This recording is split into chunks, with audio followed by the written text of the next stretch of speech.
마태복음 8장 23절로 27절입니다. 교독해서 읽을게요. 배에 오르심에 제자들이 따랐더니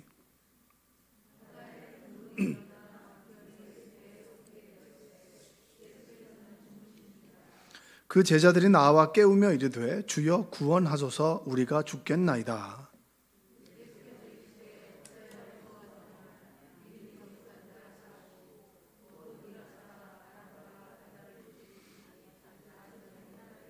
함께 읽겠습니다. 그 사람들이 놀랍게 여겨 이르되 이가 어떠한 사람이기에 바람과 바다도 순종하는가 하더라. 자, 오늘도 하나님의 은혜가 여러분의 삶 가운데 그리고 온라인으로 예배드리는 모든 가정 위에 함께하기를 주님의 이름으로 축복합니다. 자, 이런 질문이 있습니다. 여러분 뭘 제일 무서워합니까? 어떤 사람은 쥐를 무서워한다는 사람도 있고 어떤 사람들은 귀신을 무서워한다는 사람도 있어요. 개 중에는 귀신을 봤다는 사람도 있습니다. 귀신 본 사람 계세요? 네, 들어도 봤어도 들을 수 없는 분위기예요, 그렇죠? 여러분 누구를 뭘 제일 무서워하냐라고 이제 물어보면 다양한 얘기하죠. 근데 이제 인터넷에 보니까 그런 얘기 하더라고요. 직장에 잘리는 게 제일 무섭다고 이렇게. 요즘 같은 때는 잘 다니는 직장에서 그만 나오라 그러면 그게 제일 무섭다는 거예요. 여러분 직장 잘 다니고 계시죠? 남편들 지금 잘 다니고 계시죠? 그러면 잘해주세요. 아멘.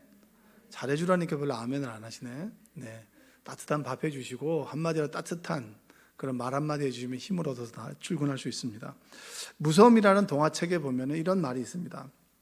무서운 걸 알아야 제멋대로 살지 않고, 무서운 걸 알아야 제멋대로 살지 않고 잘못했을 때 치러야 할 대가가 겁이 좀 나야 규칙을 잘 지키며 산다는 거예요.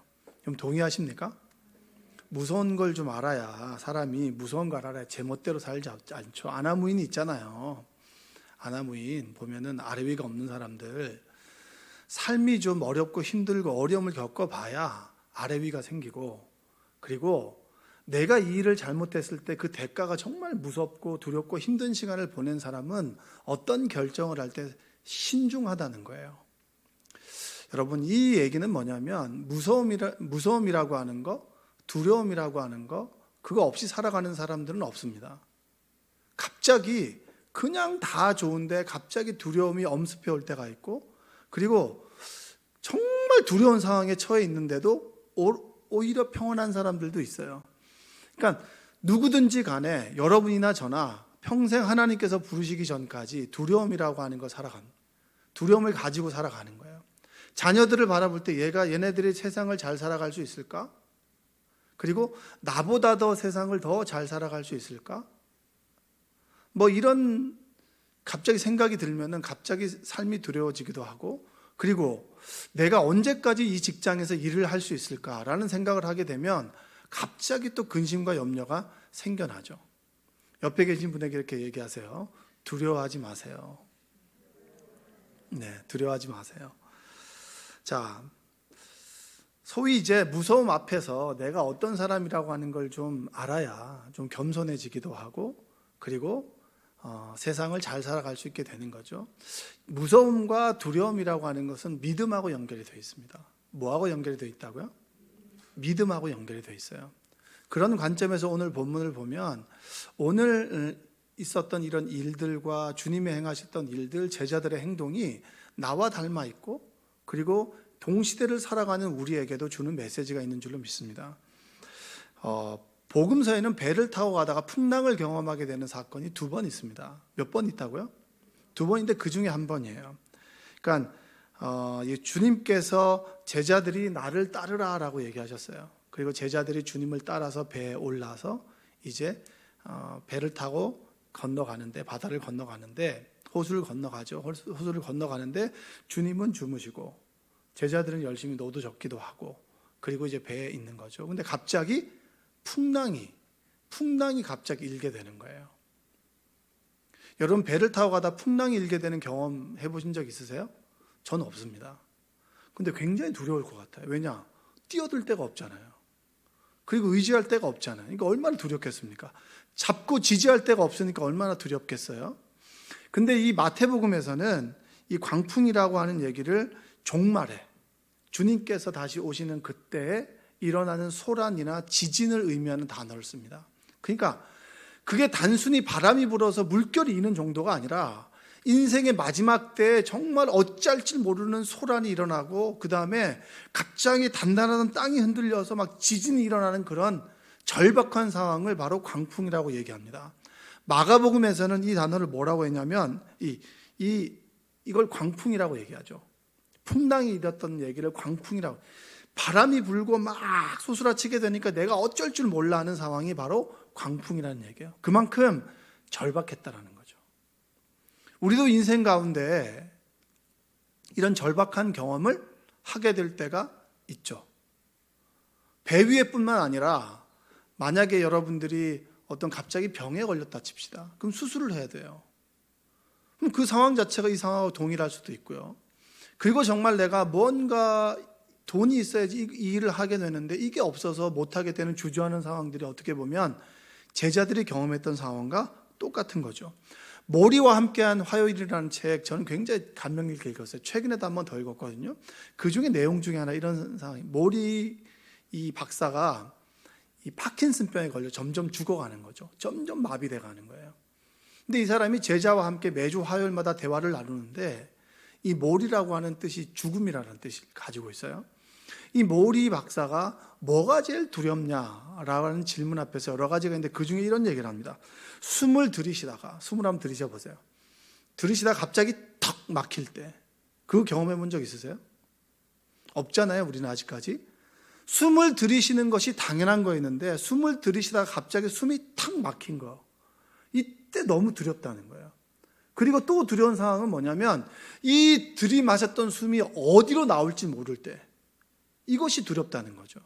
그래서 이런 것을 뭐라고 하냐면 공포감이라고, 초조함이라고 합니다. 인간이 두려워하는 순간이 있어요. 두려워하는 순간이 있는데 죽음에 대한 공포를 느낄 때 제일 두렵죠. 아, 저는 뭐 죽는 거 두렵지 않아, 이렇게 얘기하는 사람이 있거든요. 그건 다 거짓말이에요. 죽는 걸 두렵지 않은데 병 걸리는 걸 두려워하더라고요. 이건 어떻게 이해되는 거예요? 예? 나는 죽음이 두렵지 않는데 보험은 엄청 늘어났어, 보험은.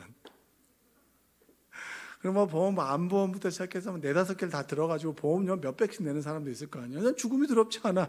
그건 죽음이 두렵다는 얘기죠. 그냥 병에 걸리면 죽는다는 거잖아요. 그러니까 사람들이 가지고 있는 공포, 두려움은 사실은 죽음에 대한 공포가 제일 큽니다. 근데 주님께서 제자들이 이제 당황하는 게 당연한 거죠. 광풍이 불면 당연히 당황해하고 죽음의 공포를 느끼는 게 당연한데 주님께서 이런 말을 하세요.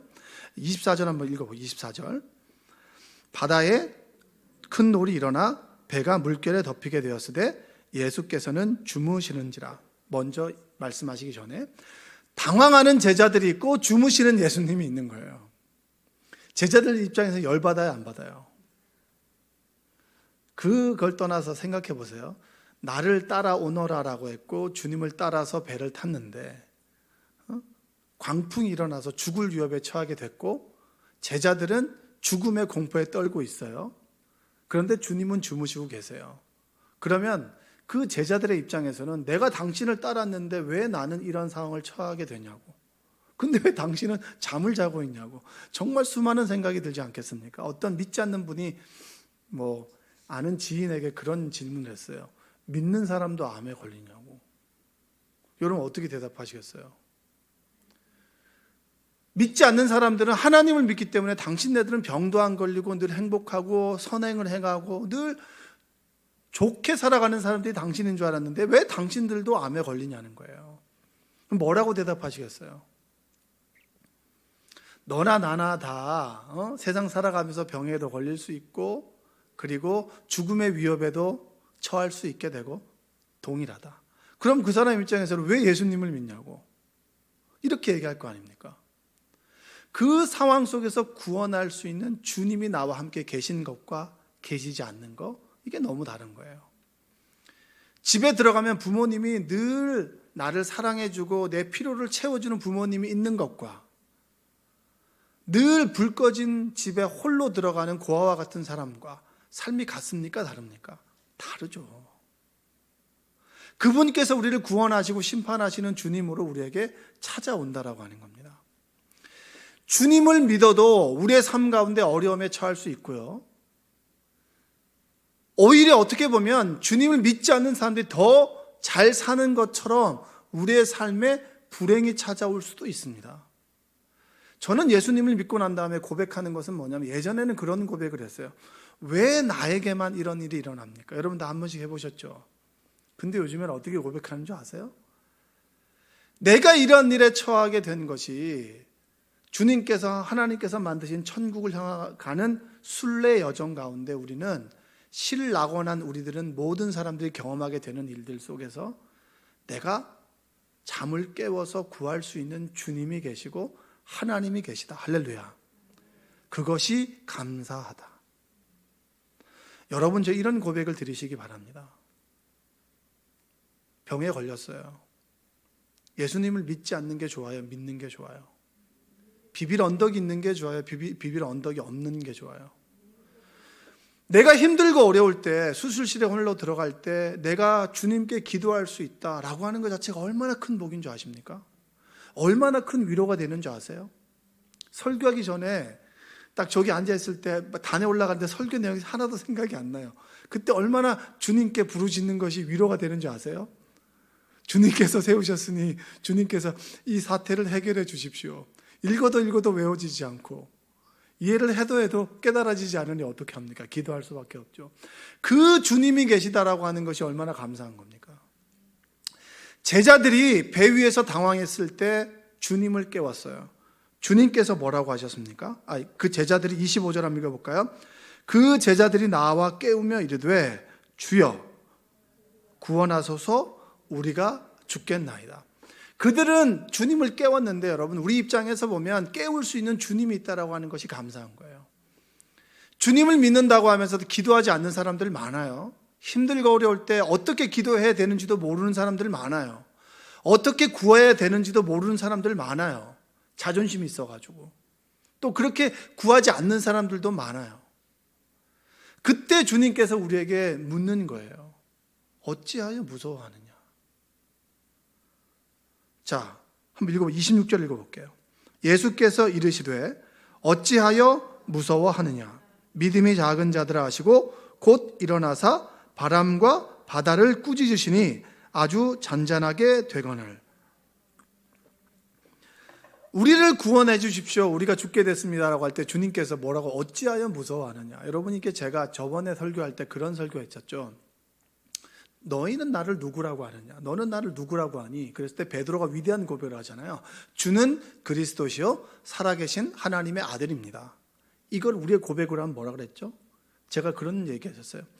내가 주님을 믿고 난 다음부터 주님은 나의 남편이 되셨고, 그리고 나의 아이들의 아버지가 되어주셨습니다. 그 고백이 주는 그리스도시요 살아계신 하나님의 아들입니다라는 고백 아닌가요? 하나님께서 내 아버지가 되어주셨고 나를 이끄는 인도자가 되어주셨습니다. 때를 따라 돕는 은혜를 주시고 은혜의 보좌 앞에 나아갈 수 있도록 나와 함께 하시는 분이 주는 그리스도시요 살아계신 하나님의 아들입니다. 주님께서 물어요. 두려워서 주님을 깨우는 자들에게 왜 너희들은 무서워하느냐? 여러분, 마태복음 8장에 보면 나병 환자를 고치신 주님의, 배를 타기 전에 나병 환자를 고치신 기적을 제자들이 봤어요.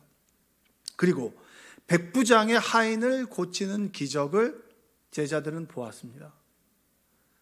그리고 베드로의 장모에 열병이 났다. 이 베드로의 장모에 열병이 왜 났느냐? 지난주에 어떤 집사님이 그러더라고요. 우리 목사님 설교를 했다고. 베드로가 열심히 물질을 하다가 가정을 먹여 살렸는데 어느 날 주님이 나를 따라오너라 그랬더니 그 직장을 관두고 간 거 아니에요. 그러니까 장모가 열병이 낫겠어요, 안 낫겠어요? 그렇게 얘기하는데 제가 그 얘기를 들으니까 맞는 것 같아요. 그 열병을 주님께서 낫게 해주셨죠. 그리고 많은 병자를 치유하시고 난 다음에 배에 올라탔단 말이에요.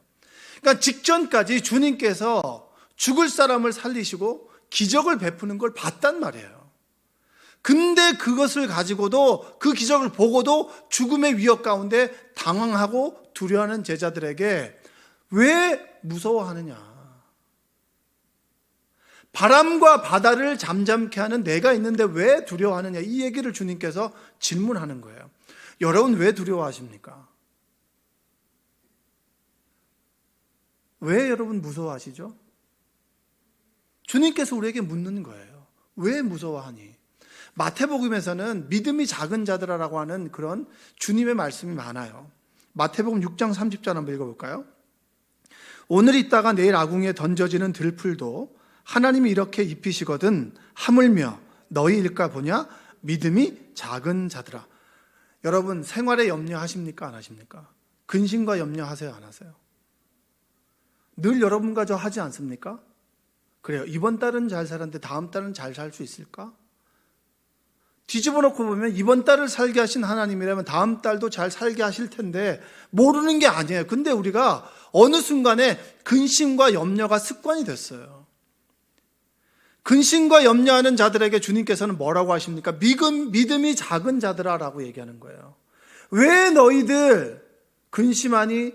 왜 너희들 두려워하니? 라고 하는 것 속에서 주님께서 믿음이 작은 자들아라고 얘기를 하는 거예요. 근심과 염려는 믿음의 문제라는 거죠. 그리고 마태복음 14장 31절, 예수께서 즉시 손을 내밀어 그를 붙잡으시며 이르시되 믿음이 작은 자여 왜 의심하였느냐 하시고, 물 위를 걸어가시는 주님을 보고 호들갑스럽게 제자들이 놀랐습니다. 근데 베드로는 한번 예수님처럼 걸어보고 싶은 거예요.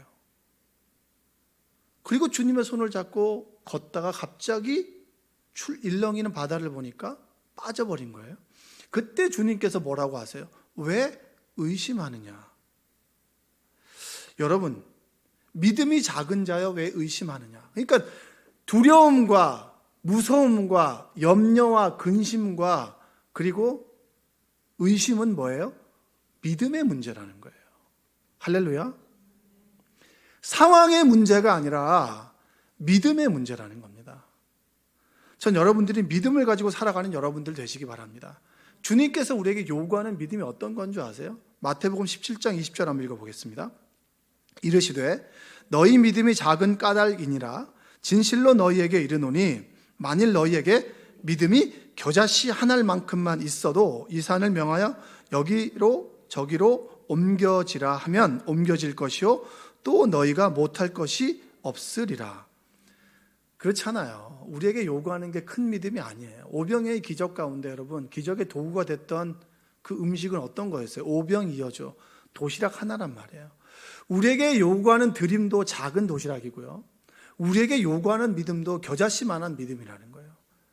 대단하게 큰 믿음이 아니고 겨자씨만한 믿음 위에 하나님께서 함께 하시면 그 믿음이 산을 옮기는 역사가 나타납니다. 할렐루야.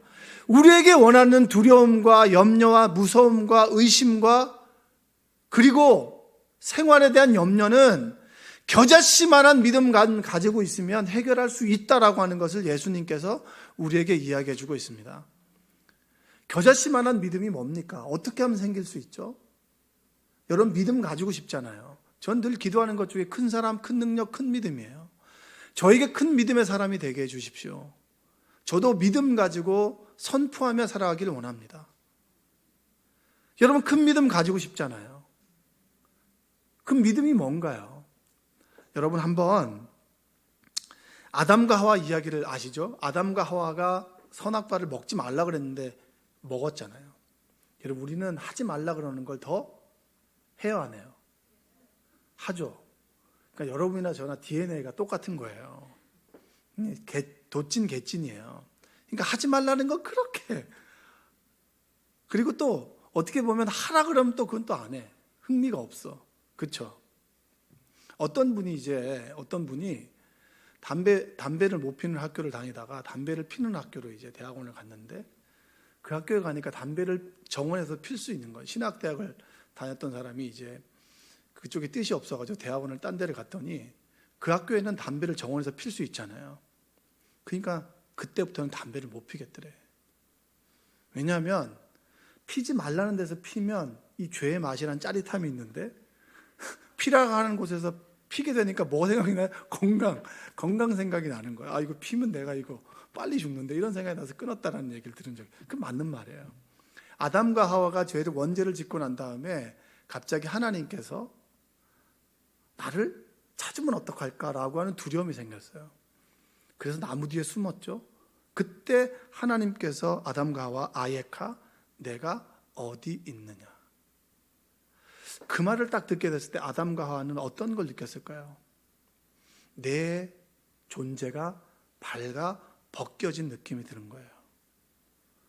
그렇게 친밀하고 하나님께서 나와 함께 계셨는데 내가 죄를 짓는 그 순간부터 하나님과 내가 분리가 되었고, 죄를 짓기 전에는 하나님께서 네가 어디 있느냐라고 부르지 않았어요. 부를 필요가 없죠. 함께 있으니까.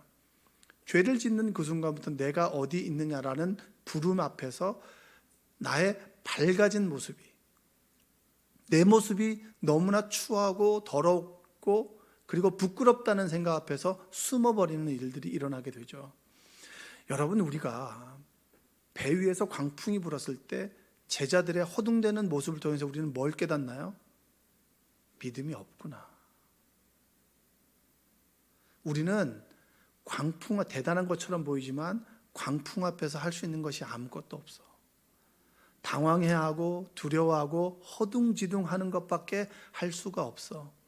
그 전까지는 내가 뭔가를 할 수 있는 대단한 사람인 줄 알았는데 배 위에서 광풍이 불고 물결이 막 넘실넘실 되니까 나는 할 수 있는 것이 아무것도 없어 라고 하는 걸 깨닫게 되는 거예요.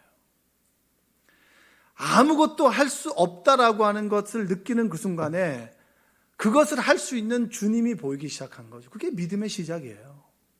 할렐루야. 풍랑 앞에서 그렇구나, 내가 할 수 있는 것이 아무것도 없구나라고 하는 걸, 아하, 나는 그런 사람이구나라고 하는 깨달음이 믿음의 시작입니다. 믿음이 없다, 난 믿을 수가 없어 라고 하는 사람은 뭔지 아세요? 내가 어떤 사람인지를 잘 모르는 거예요. 무서움과 두려움의 상황 앞에서 내가 할 수 있는 것들이 아무것도 없더라. 여러분, 교통사고 빵 당하잖아요. 그러면 이 갑자기 충격을 받으면요, 내가 어디다 전화해야 될지 뭐 해야 될지 아무것도 몰라요. 그만큼 우리가 대단한 것 같지만 아무것도 아니라는 거예요.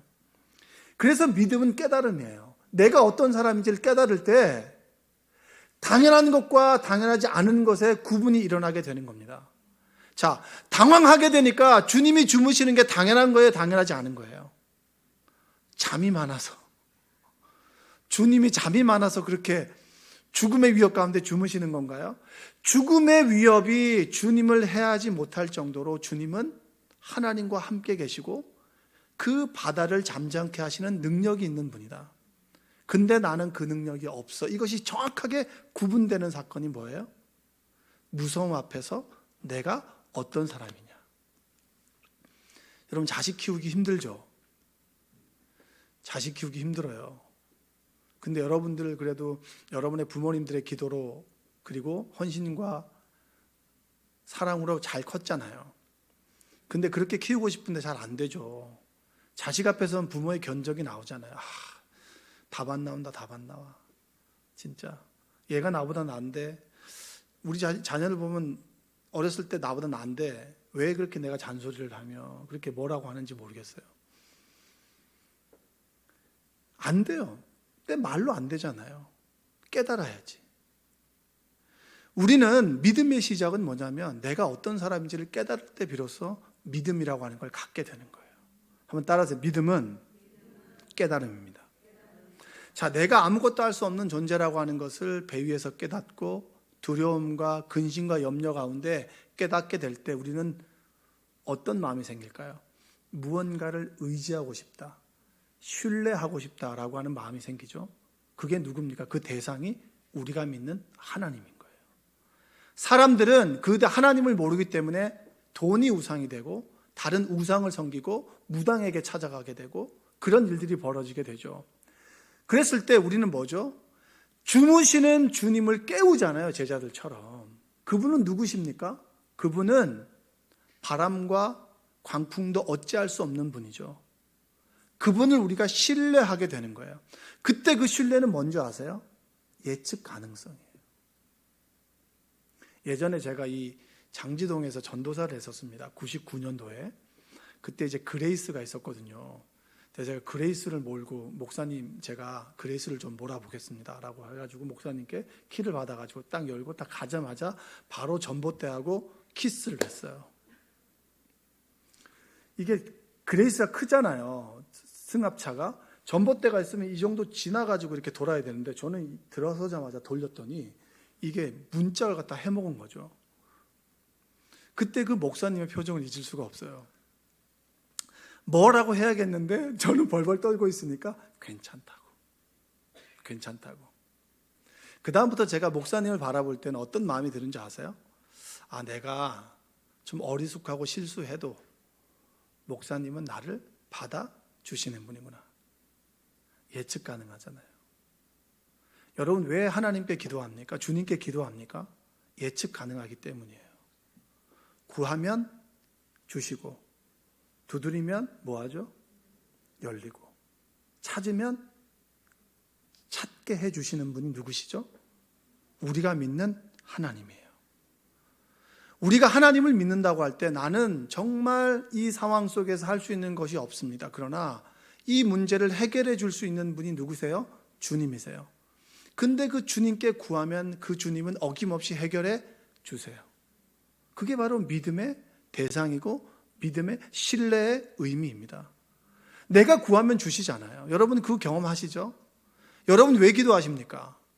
구하면 주시니까 기도하는 거잖아요. 필요하니까 기도하는 거죠. 그리고 너무 많은 것을 받다 보니까 감사해서 주님께 영광을 드리는 거잖아요. 내가 두려움과 염려와 근심 앞에서 할 수 있는 것이 없어요. 키를 한 자나 더 할 수 없고 내가 염려한다고 그 문제가 해결되지 않기 때문에 나는 예측 가능한 하나님께 신뢰를 가지고 기도하는 거예요. 믿음을 갖게 되는 거예요. 그러면 그 하나님께서 응답해 주시죠.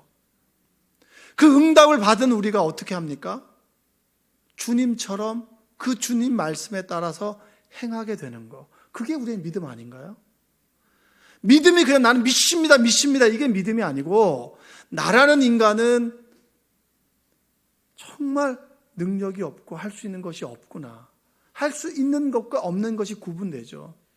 할 수 있는 것이 없을 때, 할 수 있는 하나님께 구하게 됐을 때 그 하나님은 우리에게 어김없이 그 문제를 해결해 주시죠. 예측 가능하잖아요. 그래서 그분을 신뢰하고 그분께 우리가 기도하는 겁니다. 한동대를 세운 그 김영길 총장님의 이야기를 제가 예전에 읽은 적이 있습니다. 그분이 이제 하나님의 대학이라고 하는 그 모토를 가지고 이제 자신의 어떻게 보면은 지위와 이런 걸 버리고 하나님 사명에 그래서 그 포항에다가 학교를 세우잖아요. 재정적인 문제부터 시작해서 설립 과정 자체가 정말 이상하리만큼 하나님의 역사 가운데 진행이 됐는데 수많은 오해와 수많은 모함들이 있었습니다. 심지어는 일간지에 이 김영길 총장을 성토하는 그런 글까지 올라가서 너무 그 김영의 권사 그분이 속이 상했어요. 갈대상자를 쓴 분이잖아요. 속이 상했어요.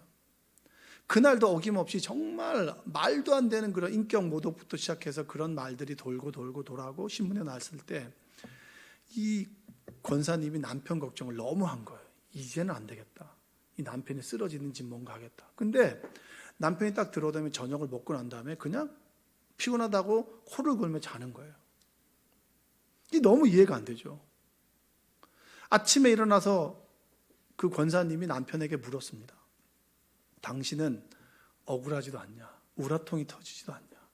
왜 당신이 그런 일들을, 그런 말들을 들어야 되냐? 난 너무 속이 상한다. 그랬더니 돌아가신 그분께서 그렇게 얘기했어요. 죽었는데 뭘? 이렇게 얘기해요. 죽었는데 뭘.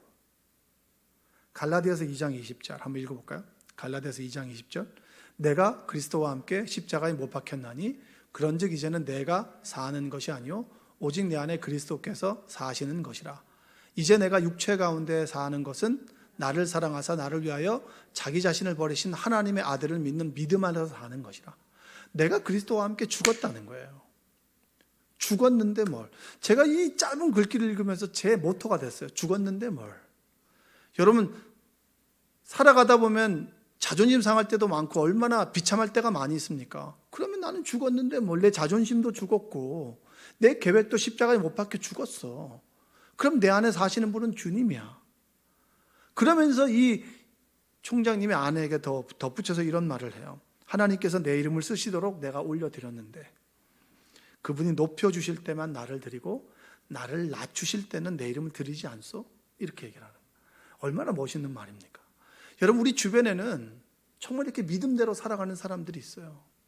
겨자씨만한 믿음을 가지고 하나님께서 그 겨자씨를 키워서 아름드리 나무, 거목과 같은 믿음을 가지고 살아가는 사람들이 있다는 거예요. 여러분, 주님께서 지금 여러분에게 물으세요. 어찌하여 무서워하느냐? 어찌하여 두려워하느냐? 여러분 뭐라고 대답하시겠어요? 제가 믿음이 부족합니다. 주님, 저에게 믿음을 주옵소서. 내가 염려와 근심 가운데 늘 불안해하며 떨며 잠 못 이루는 밤을 지내는 그런 우리의 삶 속에 주님, 제가 믿음이 부족해서 제가 할 수 없는 것을 내가 하려고 하니까 내 몸이 못 견뎌서 병이 나고 잠을 못 이룹니다. 주님, 저에게 믿음을 주옵소서. 그럼 예측 가능한 그 신뢰할 만한 주님께서 우리에게 뭘 주세요? 믿음을 주시죠. 근심과 염려보다 더 큰 믿음을 주셔서 우리가 믿음대로 살아가도록 우리를 인도해 주시는 분이 바로 우리가 믿는 주님입니다. 여러분, 제자들에게 주님께서 어찌하여 무서워하느냐? 어찌하여 두려워하느냐라고 물으세요. 믿음이 작은 자들아. 여러분, 믿음이 작은 자로 살아가길 원하십니까? 겨자씨만한 믿음을 가지고 주님께 구하면 예측 가능한 신뢰할 만한 하나님께서 우리의 삶 가운데 함께 하셔서 내 생활에 대한 염려, 근심, 두려움, 의심의 문제를 해결해 주실 줄로 믿습니다. 여러분, 믿음 가지세요. 믿음이 없으면 늘 사는 대로 믿는 거예요. 근데 우리가 믿음을 가지고 있으면 믿음대로 역사를 만들며 살아갈 수가 있습니다. 사는 대로 믿지 마시고 믿음 가지고 살아갈 때 왜 이렇게 무서워하니? 주님, 제가 믿음이 없어요. 저에게 믿음을 주세요. 라고 하는 기도가 여러분에게 나왔으면 좋겠어요. 두려워하지 마세요. 하나님께서 여러분과 함께 하십니다. 기도하겠습니다. 사랑과 은혜가 풍성하신 아버지 하나님, 감사합니다. 어찌하여 두려워하느냐? 라는 주님의 질문 앞에서 난 무슨 말을 할 수 있을까요? 믿음대로 살아가기를 원합니다. 두려움의 상황 앞에서 내가 할 수 있는 것이 없으니 이 문제를 해결해 줄 수 있는 주님 앞에 묻고 구하고 하나님께서 내 삶에 역사하심으로 믿음 가지고 주님 말씀에 순종하며 살아가기를 원하여 아버지 하나님, 오늘 이곳에 나왔습니다. 나에게 믿음을 허락하여 주시고 믿음대로 살아가는 우리 생명나무 교우들 가운데 하나님, 귀한 하나님의 역사를 이루어 주셔서 날마다 기적이, 날마다 믿음의 고백이, 감사의 고백이 있는 가정 되도록 도와주시옵소서. 예수님의 이름으로 기도합니다. 아멘.